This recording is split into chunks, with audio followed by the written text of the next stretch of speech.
বালা ইন্না রাব্বাহু কানা বিহি বাসীরা, অবশ্যই তার রব তাদের সকল কিছু দেখেছেন। তুমি যাবা কোথায়, পালাবেন কোথায়, আল্লাহ আপনার সব কিছু কিন্তু দেখে দেখে রেখেছেন। অতএব পালানোর কোনো সুযোগ নাই।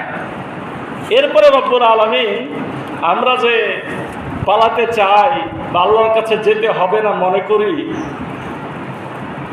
তাদের ব্যাপারে কিছু কসম কেটে বলছেন যে তোমাদের এইভাবে অবিশ্বাস করার কোনো সুযোগ ছিল না যদি তোমরা কিছু চিন্তা ভাবনা করতে। কি চিন্তা ভাবনা করতে? আল্লাহ 16 নম্বর আয়াতে বলছেন, ফালা উকসিমু বিসসাফাক, আমি শপথ করছি সূর্যাস্তের লালিমা। সূর্যাস্তের লালিমা মানে সূর্য ডোবার পরে যে এতক্ষণ মাগরিবের ওয়াক্ত থাকে ততক্ষণ পশ্চিম দিক লাল হয়ে থাকে। আল্লাহ শপথ করছেন লালিমার, মানে কি দিন শেষে লালিমা এসেছিল। মানে প্রত্যেকটা বিষয় স্মরণ করাচ্ছেন তোমাদের এই জীবনের শেষে আর একটা জীবন আছে।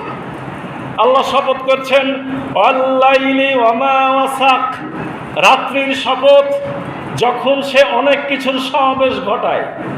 রাত্রিতে কিসের সমাবেশ হয়? রাত্রিতে সমাবেশ হয় চাঁদ, তারকা, গ্রহ, নক্ষত্র। এগুলা যারা আসমান নিয়ে চিন্তা করে তারাও দেখতে পায় যে কত গ্রহ উঠছে, কত গ্রহ ডুবছে, কত গ্রহ হারিয়ে যাচ্ছে, নক্ষত্র উঠছে, আবার এক সময়তে সেটা অস্তমিত হয়ে যাচ্ছে।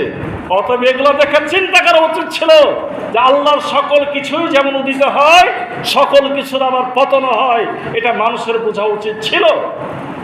ওয়াল কামারে ইজাত্তাসাক, আর আল্লাহ শপথ করছেন চাঁদের যখন তা পরিপূর্ণ হয়।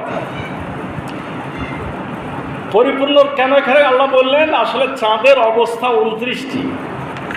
চাঁদের কয় রকম ভাগ? 29 দিনে 29 রকমের ভাগ হয়।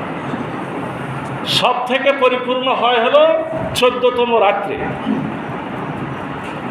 এই 14তম রাত্রে আসতে তাকে কি করতে হয়? আস্তে আস্তে আস্তে আস্তে আস্তে আস্তে সে পরিপূর্ণ হয়। আবার 15 দিন থেকে কি হয়? আস্তে আস্তে কমতে কমতে কমতে সে হারায় যায়। আল্লাহ এই শপথগুলো এর জন্য করছেন যে মানুষ তোমাদের হুঁশ হওয়া উচিত ছিল যা এইভাবেই তোমাদের ধ্বংস হয়ে যাবে।